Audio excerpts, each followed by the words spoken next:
All right, we're live. We're live from West Virginia. It is the Locker Room, number one source for Texans digital content. I am Landry Locker. You can see me here Monday through Friday, 10:30. Also on SNL. Appreciate y'all for rolling through. The Texans, they rolled through West Virginia, and they had one of the most eventful practices that they've had all of camp. You had a significant injury. You had some interesting developments on the side. You had extreme struggles from the offense and the strength of the team just continuing to do what they do. The defense, it was a hell of a day, to say the very least. And let's just get right into it. We'll get into the breakdown of everything that happened. I think there's some questions that have developed over the course of what happened today and what's happened at camp. But we'll just start right off the top. The weather was lovely, 60 degrees in the mountains, a lot of green grass, a lot of green trees. They had all their equipment here. There was no sighting of Damon Arnett. I don't know if Damon Arnett is still on this team, quite frankly. He was not with the corners, so I don't know what's going on with him. Didn't see him on the side either. He was not there. Christian Harris and Dameon Pierce, they worked out on the side, and they were moving quite nicely, actually. And it kind of leads to a couple of questions that I'll get into before we get into what actually happened in practice. These guys were doing full speed drills, and Christian Harris is doing, he probably ran more than most guys at practice. He didn't practice, which meant I had to chug the 8 ounces of apple cider vinegar earlier today. Not my greatest experience. If you missed that, let's just go ahead and look at what that looked like. Christian Harris lost the bet. This was on SNL. Be sure to subscribe to that channel. So I had 8 ounces of apple cider vinegar with like some pink Gatorade. So I put they said people were actually concerned about it. So they said you got to put some stuff in it. So I put some Gatorade. I'm not sure it helped. Harris didn't practice Saturday. He didn't practice on Monday today. And Landry said he would chug apple cider vinegar if 8 ounces. 8 ounces apple cider vinegar if he didn't do it. And here's his paying up. So we'll see if Landry makes it to practice. Well, that's a good chug there for something that's really gross. Oh, that's terrible. How's that? Oh, those burps are going to be disgusting. Oh, man. Are your eyes watering? You know what's going to really suck? Oh. You know what's going to really suck? My eyes are watering like crazy. He's going to practice tomorrow. That's what's really going to suck about this. Engineer He did all this stuff today. He was running more than anyone. But he's going to practice tomorrow. Christian Harris didn't practice Saturday. He didn't practice on Monday today. And Landry said he would chug apple cider vinegar. I do believe that Christian Harris is going to practice this week. And I think Stutes is even on board too. Dameon Pierce too. Dameon Pierce looks like he's in really good shape. He's moving really, really well.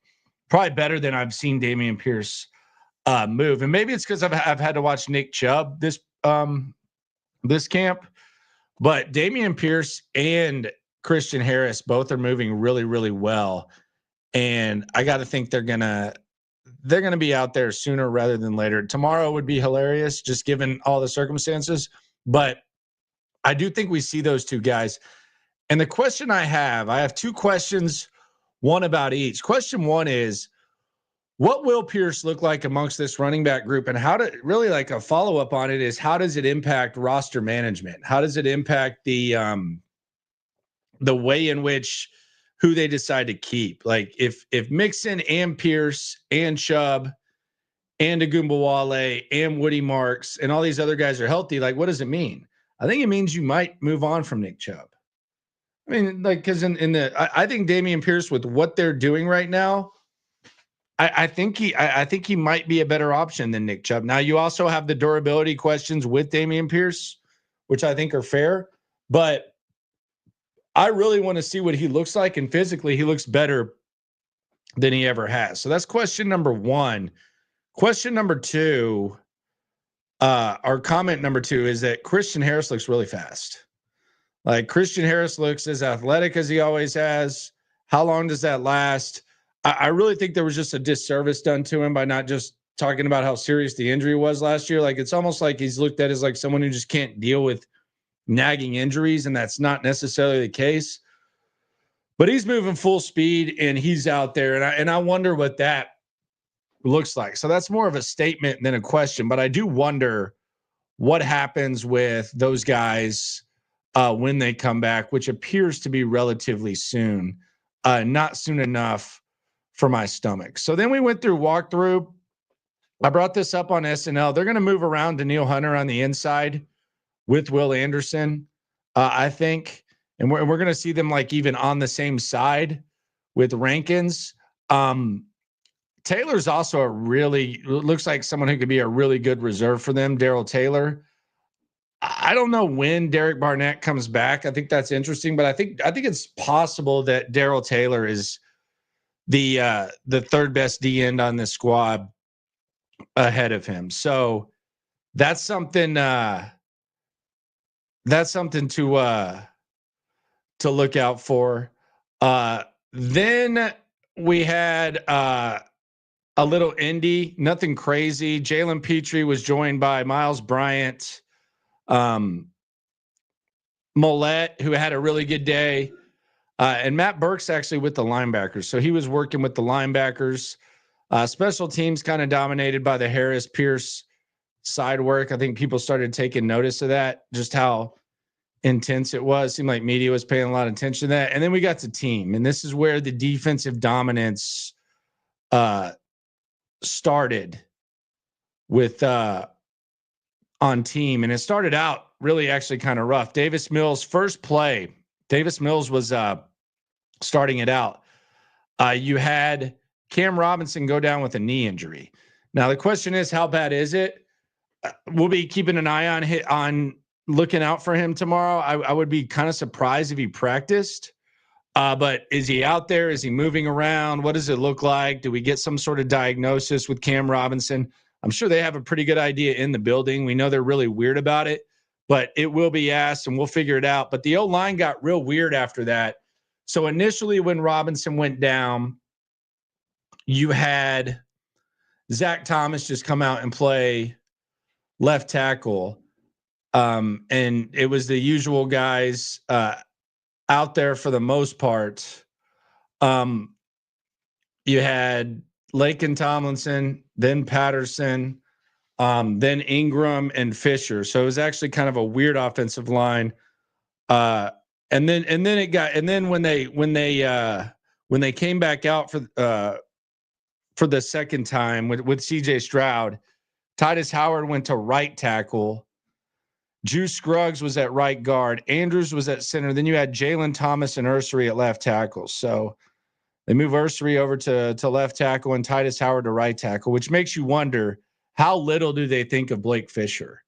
Because we've watched Blake Fisher in camp. It's been bad, but they clearly think Blake Fisher isn't good. Like it's not like some sort of mystery. It's not like some sort of opinion. Like the opinion basically gets confirmed. They don't think Blake Fisher is good, and quite frankly, they shouldn't. And he looks really, really rough out there. It'll be interesting to see tomorrow if Robinson doesn't practice. It'll be interesting to see just kind of how they approach that. But they don't think Blake Fisher's good. And there's really no reason for them to think that. He hasn't really given them a reason to believe that. And you got to wonder, like, are they really going to move Titus Howard back to tackle? I would think that wouldn't happen, but Ursery is your left tackle of the future, so maybe that just kind of gets a little bit elevated. 320 says you should have mixed MD 2020 berry flavor with Apple cider vinegar. That's the worst idea I've ever heard. HDAV Traveler on the soup says, evening, Landry and friends. Landry, how's your stomach feeling right now? It actually feels okay. Doesn't feel too terrible. But that's where we went from there. Then we go to Stroud coming on the field. And Stroud had a terrible day today. He wasn't good. Just flat out wasn't good. It really hasn't been great all camp. He was chased out of the pocket, and he actually tripped and fell on the final play. This was after a few blah runs. And then his team one time was done. Then you go back to Slovis, a little run from Taylor. He was met by Yeast. Across the body screen to Luke Lachey, which led to a lot of cheers. I didn't quite understand what the big deal was, but a lot of cheers and an incomplete pass. British Brooks gets blown up. And on defense, Jalen Smith was getting first team reps. Stingley wasn't hurt or anything. They were rotating throughout, but Jalen Smith appears to be a solid CB3. And they know what the hell they're doing at cornerback. There was time today where they had Lassiter inside and Smith and Stingley on the outside. There was time where they had Smith with Stingley, and then they had Smith with Lassiter. They feel good about him at CB3, and quite frankly, hasn't really been much to make you not feel pretty good about him. He's actually had a really, really good camp. So the secondary seems to be fine, especially at corner. Then Jalen Petrie had a dropped interception. The defense could have had a ton of interceptions. You had a sack by Rankins on a stunt. And then you had a Davis Mills dump to Dalton Schultz and a throw to Cade Stover in the back of the end zone.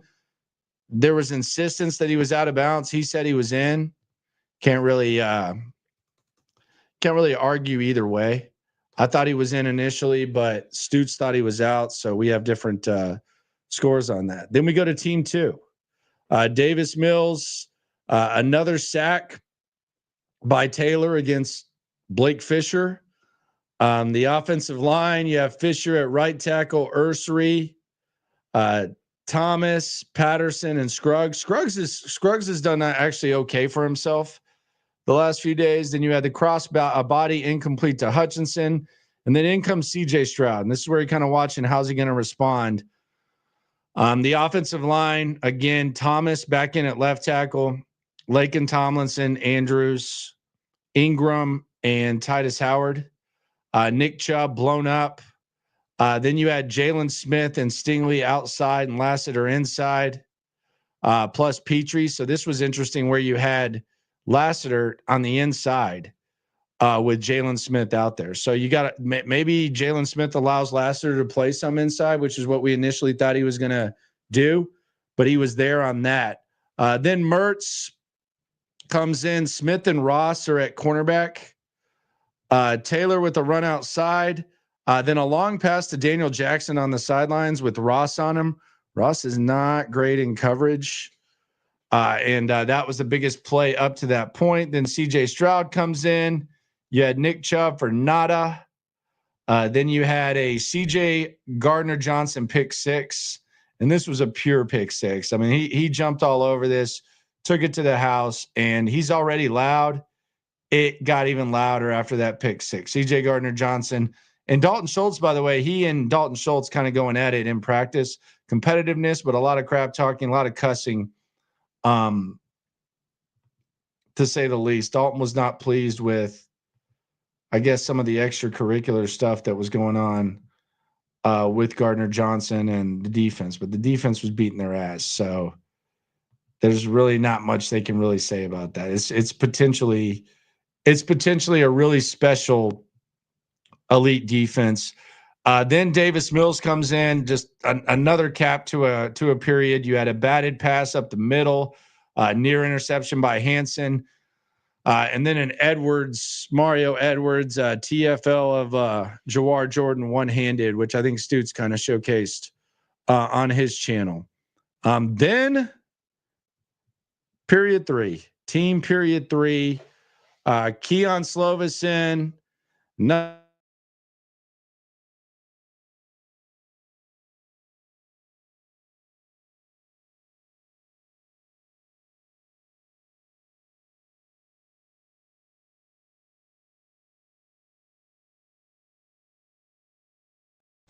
just complete swarm, backed them up.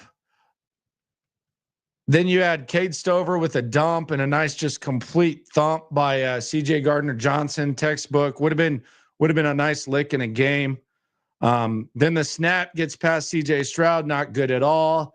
He throws a perfect out to Knoll, and then he's done. And then Mills hits Berrios on a slant, Higgins in the middle, then Hutch on a slant, and a nice toss to Mechie. So Mills had a good period. CJ did not. And Team 4, just the the icing on the cake for the defensive dominance. Starts out with Mertz misfiring to Lachey, then a pass breakup by Ross, a batted up interception by Neiman. So that's one interception this period. Then CJ Gardner-Johnson comes out on the field. He's dancing. Stroud finds Dalton Schultz 5 yards. They call timeout because it's a 1 minute situation with 2 timeouts. CJ pressured. He dumps it off to Schultz, then an incomplete pass, then a skip pass, then the best throw of the day that CJ Stroud threw. Brevin Jordan actually drops it. Probably would have been a touchdown, but it was a good job by CJ of recognizing the pressure and then finding Brevin Jordan, but Brevin Jordan couldn't hold on. Then there was a pass too high. Then a short slant to Hutch inside the 5. And then Azeez Al-Shire, the final pass of the day from CJ Stroud. Azeez Al-Shire with the interception. So that's 2 interceptions this period. Dalton Schultz clearly pissed. And the practice and the period gets capped off with a speed interception off of Davis Mills. So they had 3 interceptions in the final period. Just complete dominance by the defense. And it was a bad day for the offense. And quite frankly, CJ Stroud hasn't looked good in camp. He hasn't looked awful all the time, but he hasn't looked good based on the standard that he's set. We'll get more into that in a sec. First, though, I want to talk about Bob Tech, who helped us get out here to West Virginia. Bob Tech, the leaders in safety for your company, whether you're on the dock, whether you're on the trucking, maritime, all that stuff, they got you covered. Bob Tech, been in the business, Bobby, for 45 years. All things safety, trucking, chemicals, anything you need for your safety, they got you, and they got you covered at the lowest price and the best service. None of that half-ass, big-time stuff where they claim to get it done, but they really don't. PPE related, oil, hazmat, pay less, get more. Any local business that needs safety supplies, give Bob Tech a call. CJ Stroud hasn't been good in camp. Based on the standard he said, he hasn't been good. Now, maybe this is iron sharpening iron. Maybe this is just the defense is he's not gonna face a defense like this, and it's gonna get better, but it hasn't looked good. It hasn't looked good, and quite frankly, I'm actually intrigued. I don't think it's like an end-all be-all. I'm intrigued to see how CJ responds tomorrow after this rough day, because it was a rough day, and it hasn't been an awesome camp. He did have 2 of his best passes were one was right after the interception. He had a beautiful out to Knoll. The other one was right after the bad snap. He had a beautiful out to Kirk. The one to Jordan was perfect. Jordan just dropped it, so he didn't do him any favors there. But outside of that, there've been some rough looks for CJ Stroud. This hasn't been good. Hasn't been good. Don't know what this means. We ain't even talking about practice. It's not supposed to look good yet. Don't know what that means. No idea what that means. When is it supposed to look good? Don't understand. Do I have confidence in the offensive line? I mean, they've gotten better. I mean, they keep getting better. And there is a understanding that it is a good defense, and you don't have a lot of expectations for the offensive line, but it just hasn't been great. Couple other things, the defense, and this is basically just me repeating what I've been saying all offseason. The defense it's the superpower, as I've said. It's the straw that stirs the drink. If they're going to be a really good football team, it's going to be because of this defense. And the defense can make everything easier for the entire football team. The special teams, the offense, the quarterback, all that, they can do it. And the expectations were high. They've surpassed them in every area. The secondary, I don't think there is a concern on defense. There's not a concern. Like maybe you could convince yourself when we were coming into camp that, well, the cornerback depth, it's a problem. Nope. The D lineman, that's a problem. Nope. Not really seeing that either. So I don't see any weaknesses in the defense. None. It's better. It's the elite looks better than expected, and the concerns, they look like strengths. No problems. The offense really don't feel the what you expected to see. I think you're pretty much seeing. Like they're protecting themselves. Like it's not fight stoppages. Like it was a beatdown today, but they're protecting themselves. They don't look completely lost.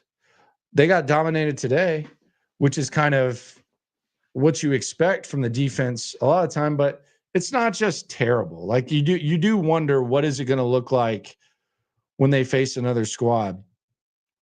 But you got to get better, and the reality is CJ is going to get put in a position to where he's going to be able to flip the switch. He can probably struggle throughout games if I don't think he will, but he can, and he's going to have opportunities because the defense is going to lower out the expectations. The running backs don't look good. And look, you don't have Joe Mixon, and you don't really have like someone who looks good, like Nick Chubb, blah. And then, we're selling Jawar Jordan and we're talking about Woody Marks. I do want to see what Dameon Pierce looks like. And I don't know if that has as much to do with Pierce or with what we've seen, but I do think there's a chance if Dameon Pierce returns anytime soon. I think there was a report from Aaron Wilson that he was going to return tomorrow, although he said that Wayne was going to return, I think, and I didn't see him out there. There's been a lot said when it comes to the injury report, but I do think there's a chance whenever Dameon Pierce comes out. And let's be honest, like we saw him running around cutting. Like if you're going to throw a dart and guess, like tomorrow, the next day would probably be a logical guess. But I do wonder what he looks like against compared to these other running backs. I think there's a chance he looks pretty effing good.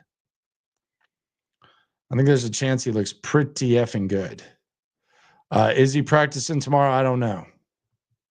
It's got to be close. The way that he's moving, it's got to be close. Got to be. What will the offensive line look like tomorrow? That's something else to look out for. You don't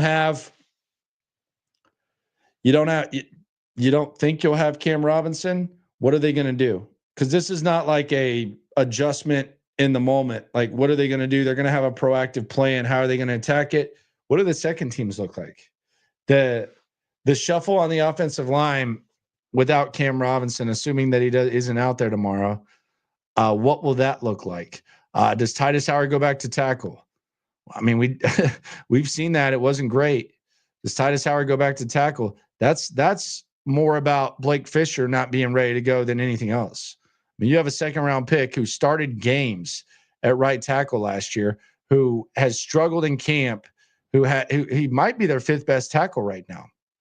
Think about that. They're basically telling you if they're willing to put Titus Howard at right tackle instead of Blake Fisher, they're telling you that the tackle that they drafted in the second round, before there was a tackle run in the draft, when they had two tackles that they felt good about, which they probably shouldn't have, that guy's their fifth best tackle right now.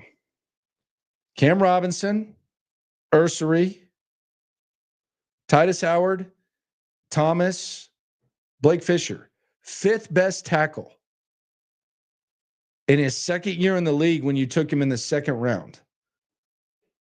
That's tough. That's tough. That is tough. Like it's rough when you have to trade a first round pick who was a guard when you drafted a guard early and he never panned out and you had to trade him because it wasn't going to work out here in Kenyon Green. And then you give Shaq Mason an extension. He's clearly washed up and he's gone. That's a tough look. Juice Scruggs, you drafted in the second round. He's trying to make the team and be the 9th best.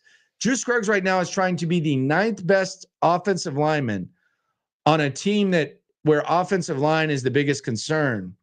That's tough. I guess that kind of happens. Third season, whatever. Nick Caserio has that 50% role.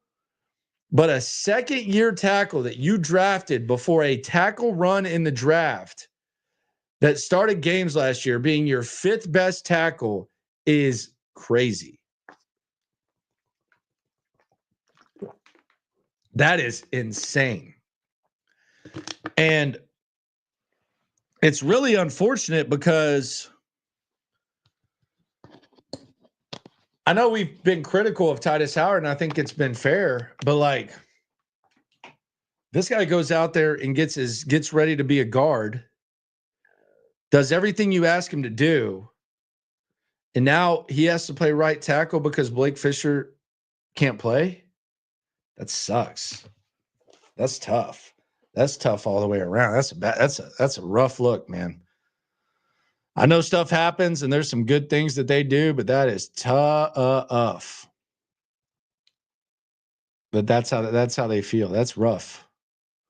Not great when you really, really, really look at it. So we'll see what happens and we'll see what it looks like. But man, it's a tough look for Blake Fisher right now. So that's really all we had today. It was an eventful day. It was a very gross day when it comes to the ACV. Will Damian Pierce and Christian Harris practice tomorrow? What will we see from the offensive line? Will CJ Stroud bounce back? It's going to be one of the most eventful days of the year when it comes to practice. We're finally getting settled here in West Virginia. Tomorrow's stream will definitely be a lot longer. We did the 1 hour today on SNL. If you want to go back and look at that, be sure to like the video. Be sure to subscribe. Be sure to ride along. And be sure to always remember, when it comes to this text and stuff, we're all in it together. My goodness, what a time, what a day, what great weather.